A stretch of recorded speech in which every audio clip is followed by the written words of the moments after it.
اسلام سے پہلے آپ کس ایمان پر یقین رکھتے تھے؟ وہ 3 سب سے بڑے چیلنجز کون سے ہیں جن کا آپ کو اسلام لانے کے بعد سامنا ہوا؟ کوئی آپ کی مدد نہیں کرتا، ایسے میں آپ کو کوئی نہیں ملتا جس پر اعتماد کر سکے۔ ہاں مجھے نہیں معلوم، میں نہیں دوں گا، میں جواب نہیں دوں گا۔ خوش آمدید داؤد۔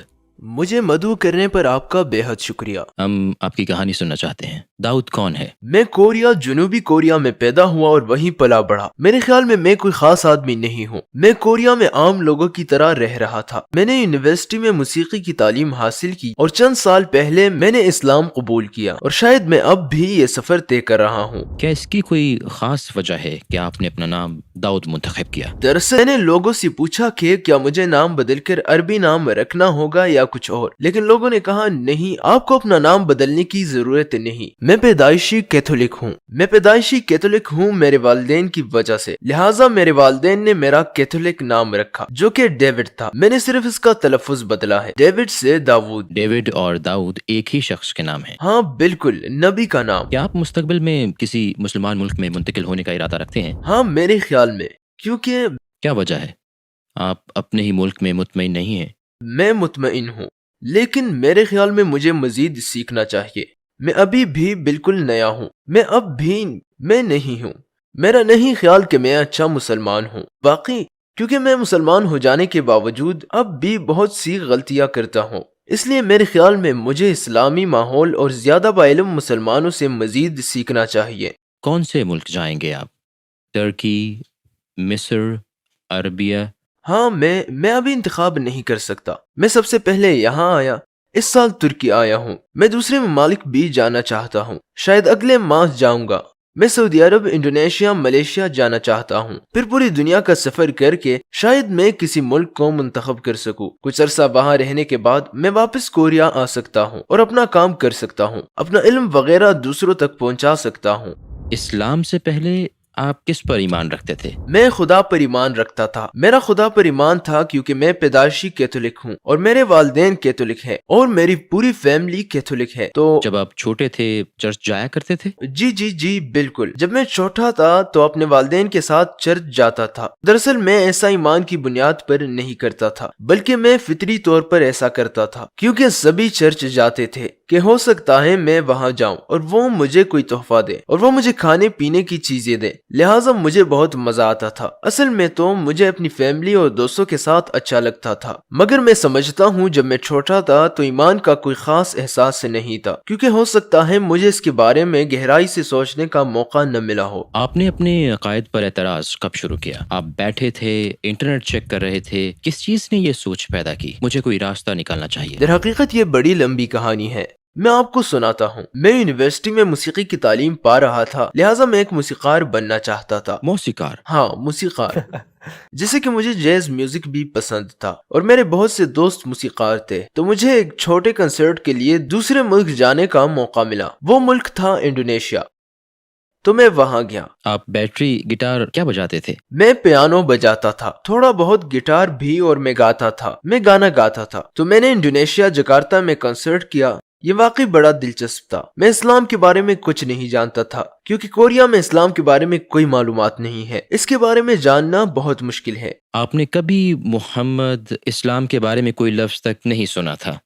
نہیں، لیکن میں صرف جانتا تھا، مجھے نہیں پتا مجھے کہنا چاہیے یا نہیں، لیکن میں صرف دہشت گردوں کے بارے میں جانتا تھا، کیونکہ کوریا میں جب میں چھوٹا تھا تو 9/11 ہوا تھا اور یہ کوریا میں بہت بڑی خبر تھی، بہت بڑی خبر، لہٰذا مجھے بھی بڑا دچکا لگا تھا، اور وہ اس طرح بات کرتے تھے کہ اسلام ایسا ہے ویسا ہے۔ تو جب میں چھوٹا تھا تو اس وقت یہ سوچتا تھا کہ جیسے اسلام کوئی خطرناک چیز ہے، لیکن جب میں انڈونیشیا آیا میں نے کئی لڑکیوں کو سکارف پہنے دیکھا اور بہت سے داڑھی والے لڑکوں کو جو نماز پڑھتے تھے، تو مجھے بڑا تجسس ہوا، یہ اتنے مختلف کیوں ہیں؟ تو میں نے ان سے پوچھا یہ سب کیا ہے، اور انہوں نے مجھے جواب دیا یہ اسلام ہے اور یہ ان کے ایمان کا حصہ ہے۔ اور در حقیقت وہ بڑے مہربان تھے اور انہوں نے واقعی میری بڑی خاطر مدارت کی۔ وہ ہمیشہ کہتے او کیا میں آپ کی مدد کر سکتا ہوں؟ میں آپ کی مدد کرنا چاہتا ہوں، میں آپ کو اس کا حقدار سمجھتا ہوں، میں آپ کو یہ دینا چاہتا ہوں، میں آپ کو ایک تحفہ دینا چاہتا ہوں۔ تو جب میں چھوٹا تھا تو میں یہ سوچتا سوچتا تھا کہ جیسے اسلام ایک خطرناک چیز ہے، لیکن جب میں انڈونیشیا آیا تو یہاں لوگوں کو بالکل مختلف پایا۔ وہ اتنے مہربان، اتنے پرسکون اور ہمیشہ مسکراتے رہتے تھے اور ہمیشہ دوسروں کی مدد کرنے والے تھے۔ مجھے لگا یہ سب اس سے مختلف ہے جو میں جانتا ہوں، یہ مکمل طور پر مختلف تھا۔ تو پہلے تو مجھے اس مذہب سے دلچسپی محسوس ہوئی اور میں نے اس سے بڑی عمدہ چیزیں محسوس کی۔ پھر میں واپس کوریا آ گیا۔ اصل میں تب میری صورتحال اچھی نہیں تھی، مطلب مالی حالت اچھی نہیں تھی اور میری فیملی خوشحال نہیں تھی، لہٰذا مجھے ملازمت تلاش کرنی تھی۔ موسیقی کے کام میں زیادہ کمائی نہیں تھی، وہ اتنا مستحکم ذریعہ نہیں تھا، اس لیے مجھے اپنی فیملی کے لیے کام کرنا تھا۔ لیکن وہ ملازمت ذہنی دباؤ کا باعث تھی، کافی ذہنی دباؤ کا باعث۔ مجھے چونکہ تخلیقی کام پسند تھا، میں کوئی چیز بنانا چاہتا تھا، جیسے کہ یہ موسیقی بھی ہو سکتی تھی یا ویڈیو بھی، مجھے نہیں معلوم، لیکن میں کچھ تخلیق کرنا چاہتا تھا۔ لیکن جب میں کام کر رہا تھا تو کمپنی مجھ سے زیادہ خوش نہیں تھی، لہٰذا میں نے یوٹیوب شروع کر دیا۔ تو میں نے یوٹیوب کا کام شروع کیا، لیکن میرا یوٹیوب چینل موسیقی سے شروع ہوتا ہے۔ میں اپنی کور میوزک ویڈیوز اور اسی طرح کی چیزیں اپلوڈ کرتا تھا۔ اس کے بعد مجھے اچانک یہ سوجی کہ میں انڈونیشیا کے اپنے احساسات کیسے بتا سکتا ہوں۔ مجھے نہیں معلوم کہ اچانک یہ سوچ کیسے آئی۔ میں نے یہ کیوں سوچا؟ تو بس جو کچھ میں مسلمانوں سے متعلق جانتا ہوں وہ بتا دیتا ہوں، کیونکہ بہت سے کورین سمجھتے ہیں اسلام خطرناک ہے، لیکن میں نے اسلام کے بارے میں بہت سی اچھی چیزیں محسوس کی، لہٰذا میں نے ان کے بارے میں بات کی۔ میں نے یوٹیوب پر اپنے احساسات شیئر کیے اور یوں بہت سے لوگ اس میں دلچسپی لینے لگے۔ بہت سے لوگوں نے مجھے اسلام کے بارے میں سکھایا۔ مثلا اگر آپ اسلام سے متعلق جاننا چاہتے ہیں تو آپ فلاں سے بات کر سکتے ہیں اور میں امام سے بات کروں گا۔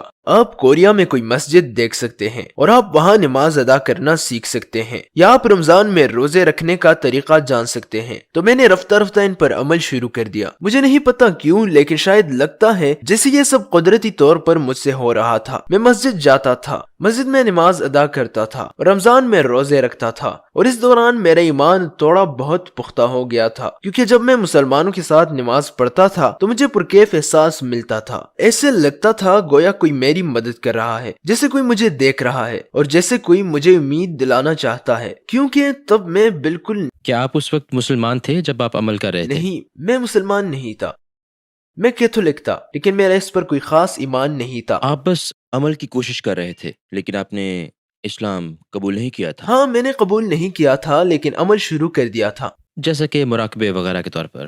ہاں، کچھ ایسا ہی۔ اس وقت میں یہ سوچتا تھا شاید میں اسے قبول کر سکتا ہوں، آخر کیوں نہیں؟ میں دوسری ثقافت یا دوسرے مذہب کو سیکھنا چاہتا ہوں، اور میں آپ کو بتا چکا ہوں کہ میں اس وقت کچھ ذہنی دباؤ میں تھا، کافی مشکل ذہنی دباؤ۔ دراصل کورین معاشرے میں مسابقت بہت ہے، بہت سخت مسابقت۔ آپ اسکوڈ گیم کے بارے میں جانتے ہیں؟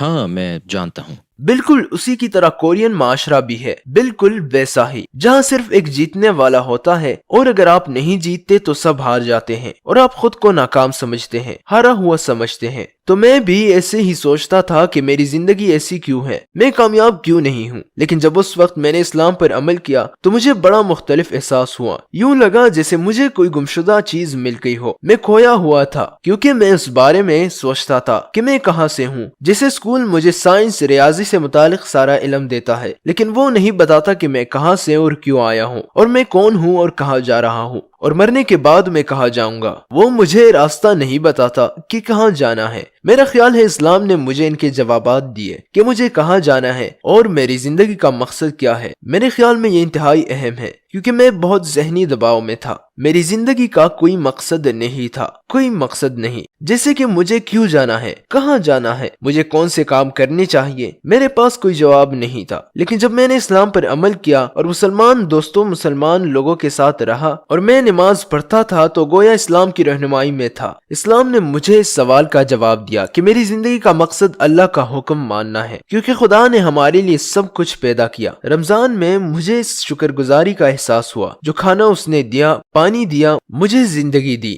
دوست دیے، فیملی دی، یہ زمین دی، گویا کہ ہر چیز۔ تو اس سوچ کے بعد مجھ میں اپنے خالق کی شکر گزاری کا احساس پیدا ہوا۔ پہلی مرتبہ رمضان کے روزے رکھتے ہوئے 3 سال پہلے ہوا تھا۔ اس وقت مسلمان نہیں تھے؟ میں مسلمان نہیں تھا، لیکن میرا ایمان تھا، میرا خدا پر ایمان تھا، کیونکہ میں اس دنیا میں ہوں اور صرف خدا ہی مجھے بتاتا اور سکھاتا ہے کہ مجھے کہاں جانا ہے۔ صرف اور صرف خدا مجھے سکھاتا ہے کہ زندگی کا مقصد کیا ہے اور اپنی زندگی کو خوشگوار کیسے بنا سکتا ہوں۔ تو آپ نے اسلام کب قبول کیا؟ تقریباً 2 سال پہلے غالباً۔ دراصل رمضان کے بعد میرا ایمان مضبوط ہو گیا تھا۔ میرا ایمان تھا، میں خدا پر ایمان رکھتا تھا، لیکن میں اسلام قبول کرنے کے بارے میں نہیں سوچتا تھا، کیونکہ میرا خیال تھا کہ میں ایمان لانے کے بعد بھی مسلمان نہیں ہو سکتا، کیونکہ میں کوریا میں رہتا ہوں، میں کورین ہوں، یہاں کا طرز زندگی بہت مختلف ہے۔ میرے خیال میں یہ احسان نہیں تھا کہ اپنی ثقافت میں اکیلے مسلمان ہیں؟ اکیلا نہیں، اور بھی ہیں لیکن بہت کم۔ لیکن اس وقت کسی کورین مسلمان نے مجھے میسج کیا، اس کا نام کرم تھا، اس نے مدینہ سے تعلیم پائی، مدینہ کی یونیورسٹی سے گریجویٹ کیا، قرآن، دعوت کے بارے میں تعلیم اور سب کچھ۔ وہ بہت باعلم مسلمان لڑکا ہے، تو اس نے مجھے میسج کیا، میں آپ کی مدد کرنا چاہتا ہوں، لہٰذا میں اس سے ملا۔ میں نے اس سے یہ سوال کیا، دراصل میں ایمان تو رکھتا ہوں لیکن بے یقینی کا شکار ہوں، مجھے یقین نہیں کہ میں مسلمان ہو سکتا ہوں یا نہیں۔ تب اس نے مجھے جواب دیا، کیا تمہیں یہ بات معلوم ہے کہ کوئی بھی کامل نہیں ہوتا، کوئی کامل نہیں ہوتا، اور مسلمان ہونے کے بعد بھی ایک پکے مسلمان کی زندگی گزارنا آسان نہیں ہوتا، لیکن اگر تم مسلمان نہ ہوئے تو تمہیں اس سے بلکہ کسی بھی چیز سے کوئی فائدہ نہیں ملے گا، جبکہ اسلام قبول کرنے اور مسلمان ہو جانے کے بعد تم خود رفتہ رفتہ مرحلہ وار بدل سکتے ہو، اور پھر خدا تمہیں مزید بہتر مسلمان بناتا جائے گا، کیونکہ اللہ سبحانہ و تعالی ہمارا خدا بہت رحم کرنے اور معاف کرنے والا ہے، اور وہی ہمارا سب سے بڑا مددگار ہے، لہٰذا وہ تمہاری مدد کرے گا۔ تو پہلے تمہیں مسلمان ہو جانا چاہیے، کیونکہ تمہیں نہیں معلوم، نہ تمہیں نہ مجھے، کہ میں ابھی مر سکتا ہوں، ہارٹ اٹیک ہو سکتا ہے یا کوئی ٹریفک حادثہ، کچھ بھی، مگر مجھے آج ہی موت آ سکتی ہے۔ کسی کو بھی اپنا مستقبل نہیں معلوم۔ تو میں نے اس طرح سے سوچا، میں نے سوچا کہ مجھے مسلمان ہو جانا چاہیے، اور پھر میں ہو گیا۔ آپ نے اپنے والدین کو کچھ بھی نہیں بالکل بتایا؟ میں نے نہیں بتایا۔ ٹھیک ہے، تو پھر آپ مسجد گئے؟ ہاں، میں تائیوان کی ایک مسجد میں گیا، میں نے وہاں اسلام قبول کیا۔ وہاں کا ماحول اور آپ کے ارد گرد کے لوگوں کے کیا احساسات تھے؟ کیا آپ ہمیں ان لمحوں کے بارے میں بتا سکتے ہیں؟ بہت شاندار احساس تھا جب میں اس مسجد میں گیا اور وہاں امام سے ملا جو کوریا میں سب سے بڑے عالم ہیں، اور جب میں ان سے ملا تو وہاں دوسرے ائمہ بھی موجود تھے۔ اس دن ان سب کی میٹنگ تھی، حسین اتفاق تھا۔ میں نے وہاں اسلام قبول کیا اور وہاں موجود ہر شخص نے مجھے مبارکباد دی اور خوش آمدید کہا، اسلام میں خوش آمدید کہا، اور مجھے ایسا محسوس ہوا، اب جانتے ہی ہیں کہ میرے اسلام قبول کرتے ہی سارے گناہ، ماضی کے سارے گناہ مٹ گئے اور میں ایک نیا انسان بن گیا، بالکل ایک نیا پیدا ہوئے بچے کی طرح۔ میرا یہ احساس بہت لاجواب احساس تھا اور خوشی کی طرح، میں اپنا اس وقت کا احساس بیان نہیں کر سکتا، وہ بہت ہی لاجواب احساس تھا۔ آپ کی فیملی کا رد عمل کیا تھا جب انہیں پتہ چلا کہ آپ نے اسلام قبول کر لیا ہے؟ دراصل میں نے اسے فلما لیا تھا، ایک ویڈیو بنائی تھی۔ ٹھیک ہے، چونکہ میں یوٹیوب ویڈیوز بناتا ہوں لہٰذا اسے چھپا نہیں سکتا تھا، کیونکہ میری فیملی بھی میری ویڈیوز دیکھتی ہے، لہٰذا جب میں نے اپنی والدہ سے بات کی تو انہیں کافی دھچکا لگا، وہ ہکا بکا رہ گئی اور کہنے لگی کہ تم یہ سب کیسے کر سکتے ہو، اور انہوں نے مجھے یہ تک کہہ دیا کیا تم دہشت گرد بننا چاہتے ہو؟ کیونکہ میں سمجھ سکتا ہوں کہ کوریا کے لوگ مغربی میڈیا کی طرف سے اسلام کے بارے میں ہمیشہ پیش کردہ منفی پروپیگنڈے سے متاثر تھے، اس کا سبب میڈیا تھا، تو وہ کافی فکر مند ہو گئی تھی۔ لیکن میں نے اس کے متعلق وضاحت کرنے کی پوری کوشش کی کہ اسلام خطرناک نہیں ہے اور یہ میرا ایمان ہے، اور میں اب بھی اپنی فیملی سے پیار کرتا ہوں، کچھ بھی نہیں بدلا، بس میرا عقیدہ تبدیل ہوا ہے۔ وہ اس حوالے سے بہت فکر مند تھی، لیکن وہ میری یوٹیوب ویڈیوز بھی دیکھتی تھی۔ انہوں نے بہت سے ایسے مسلمانوں اور ہمدل مسلمانوں کو دیکھا جنہوں نے میری مدد کی اور جنہوں نے اسلام کو واضح کیا، لہٰذا انہوں نے اس بارے میں سمجھنا شروع کر دیا، اور اب وہ اسلام کے بارے میں بہت سا علم رکھتی ہے کیونکہ وہ میری ویڈیوز دیکھتی ہیں۔ انہوں نے ابھی تک اسلام قبول نہیں کیا، انشاءاللہ بھائی ان کے لیے دعا کریں ہاں، گے۔ لیکن وہ سمجھتی ہیں اور مجھے عزت دیتی اور میری حمایت کرتی ہیں۔ تو اب آپ کی فیملی کے باقی لوگ کیا سوچتے ہیں؟ انہیں پہلے تو بہت حیرت ہوئی، اور میری ایک آنٹی تو اب بھی مجھے میسج کرتی ہیں کہ کیا تم دوبارہ اپنا مذہب تبدیل کر سکتے ہو؟ انہیں حیرت ضرور ہوئی، لیکن وہ میری حمایت کرتے ہیں، وہ مسئلہ نہیں بن رہے، کوئی مسئلہ نہیں۔ کیا آپ کی فیملی یا قریبی حلقے کے لوگوں نے آپ کی وجہ سے اسلام قبول کیا؟ بالکل، اس کے علاوہ میرے سبسکرائبرز بعض اوقات مجھے میسج کرتے ہیں کہ میں نے آپ کی ویڈیو دیکھی اور میں اسلام کو جاننا چاہتا ہوں، میں مسلمان ہونا چاہتا ہوں، میں یہ کیسے کر سکتا ہوں؟ تو میں انہیں میسج کرتا ہوں کہ ٹھیک ہے، میں آپ کو معلومات دوں گا، ویب سائٹ اور امام کا نمبر بھی، اور کوریا میں مسجد کہاں ہے۔ تو میرے کچھ سبسکرائبرز، کورین سبسکرائبرز میری ویڈیو سے مسلمان ہو جاتے ہیں۔ الحمدللہ، مجھے اس کی بہت خوشی ہے، میں بہت خوش ہوں۔ وہ 3 سب سے بڑے چیلنجز کون سے ہیں جن کا آپ کو اسلام لانے کے بعد سامنا ہوا؟ شروع میں جب میں مسلمان ہوا تو میرے کچھ دوستوں نے مجھے چھوڑ دیا کیونکہ وہ میرا مسلمان ہونا نہیں سمجھ پا رہے تھے۔ میرے بچوں کو ایک مرتبہ کنڈر گارٹن سے نکال دیا گیا تھا۔ شاید کوریا کے لوگ دوسرے مذہب کے لیے زیادہ کھلا ذہن نہیں رکھتے۔ میرے خیال میں اچھا مسلمان نہیں ہوں، لیکن بعض اوقات لوگ مجھے کافی جج کرتے ہیں کہ تم مسلمان ہو، پھر تم یہ کیوں کرتے ہو، وہ کیوں کرتے ہو، تم ایسا کیوں کرتے ہو، یہ حرام ہے اور یہ حرام ہے۔ لیکن مجھے معلوم ہے کہ میں کامل نہیں ہوں، میں غلطیاں کرتا ہوں، لہٰذا میرے خیال میں مجھے زیادہ توبہ کرنی چاہیے اور اللہ سے قریب ہونے کی کوشش کرنی چاہیے اور مزید سیکھنے کی کوشش کرنی چاہیے۔ میرے خیال میں یہ ایک طویل سفر ہے کیونکہ میں حال ہی میں مسلمان ہوا ہوں اور مجھے اللہ کے مزید قریب ہونے کی امید ہے۔ تو میرے خیال میں اگر میں یہ سوچ رکھوں تو اللہ کی مدد شامل ہوگی۔ میں نے ہمیشہ اللہ کی مدد پر یقین رکھا ہے۔ آپ کافی فائدے میں ہیں بھائی، کیونکہ مثلا میں بالغ ہوتا ہوں، مثلا 15 سال، جب میں 15 سال کا تھا تو اس عمر تک ممکن ہے میرے کئی گناہ ہوں، لیکن آپ کا امتحان 3 سال پہلے ہی شروع ہوا ہے، لہٰذا آپ کو اس لڑکے کے برعکس کئی فائدے حاصل ہو سکتے ہیں جو کہتا ہے یہ حرام ہے، تم یہ کیسے کر سکتے ہو۔ الحمدللہ ہم اس عظیم کام سے آگاہ ہیں جو آپ نے کوریا میں اسلام کے دفاع کے لیے کیا۔ کیا آپ کو جیل جانے کا ڈر نہیں؟ ہو سکتا ہے، میں جنوبی کوریا سے ہوں، کوئی مسئلہ نہیں، یہ شمالی کوریا نہیں ہے۔ آپ کو مذہبی آزادی حاصل ہے اور ہم جس پر چاہیں بات کر سکتے ہیں، ہم ہر چیز پر بات کر سکتے ہیں۔ میں اسلام کے دفاع کے لیے اور چیزوں کا بھی دفاع کرتا ہوں۔ ایسے چند ماہ پہلے کوریا کے شہر ڈیگو میں ایک مسجد کی تعمیر ہو رہی تھی، لیکن رہائشیوں نے احتجاج کیا تو اسے روک دیا گیا۔ تو چند ماہ پہلے میں وہاں گیا، میں نے مسجد کی تعمیر کے لیے مظاہرے اور کام میں ان کی مدد کی۔ ہاں، اس سے مجھے مسائل ہو سکتے ہیں مگر مجھے پرواہ نہیں، میں ان کی زیادہ پرواہ نہیں کرتا۔ کوریا میں مذہبی آزادی ہے، میں جو چاہوں بول سکتا ہوں، لہٰذا اگر اس کا کوئی نقصان ہے تو ہاں، میں اسے قبول کرتا ہوں۔ مسلمان ہونے کے بعد آپ نے کبھی غلطی سے سور کا گوشت کھایا؟ میرے خیال میں کیونکہ کوریا میں ہر چیز میں سور ڈلتا ہے، مثلا جب میں ریسٹورنٹ جاتا ہوں تو ہمیشہ پوچھتا ہوں کہ یہاں سور کا گوشت ہے، عموماً وہ کہتے ہیں ہاں سور کا گوشت ہے، یا بعض اوقات وہ کہتے ہیں نہیں یہاں نہیں ہے۔ تو جب وہ کہتے ہیں کہ یہاں سور نہیں ہے تو میں کھا لیتا ہوں، لیکن مجھے ذائقہ کچھ مختلف محسوس ہوتا ہے تو میں پوچھتا ہوں یہ سور کے گوشت سے تو نہیں بنا ہوا، مثلا سوپ سور کے گوشت سے نہیں بنا ہوا، تو وہ کہتے ہیں ہاں۔ میں کہتا ہوں آپ نے تو کہا تھا سور کا گوشت نہیں ہے، تو وہ کہتے ہیں اس میں سور کا گوشت نہیں ہے، یہ تو بس سوپ ہے۔ مطلب یہ کہ انہیں حلال غذا کے بارے میں بالکل کوئی علم نہیں ہے۔ کوریا میں یہ آسان نہیں ہے۔ تصور کریں کہ آپ ایک پارک میں بیٹھے ہیں اور ایک کورین آپ کے پاس آ کر کہتا ہے کہ وہ آپ کو جانتا ہے اور آپ سے آپ کے مذہب کے بارے میں پوچھتا ہے۔ آپ کے پاس صرف 1 منٹ ہے، آپ اسے کیا کہیں گے؟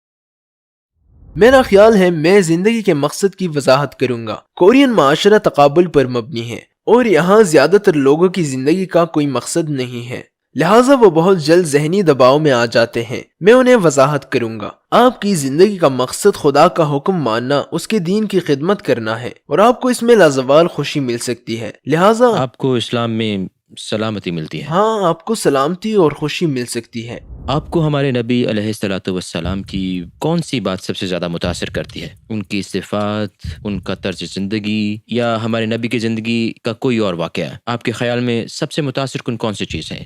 جی، میرے لیے جب انہوں نے دنیا میں اسلام پھیلانے کی کوشش کی تب کوئی مسلمان نہیں تھا، ہے نا؟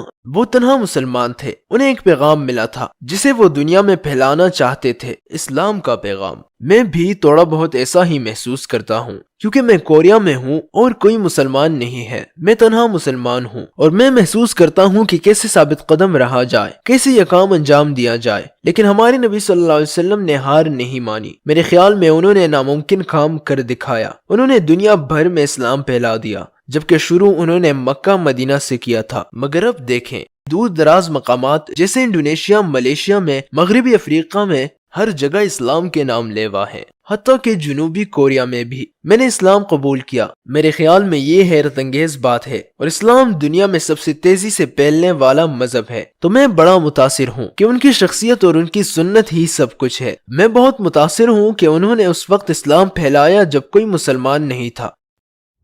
آپ کے خیال میں اس دنیا کا سب سے بڑا جھوٹ اور سب سے بڑا سچ کیا ہے؟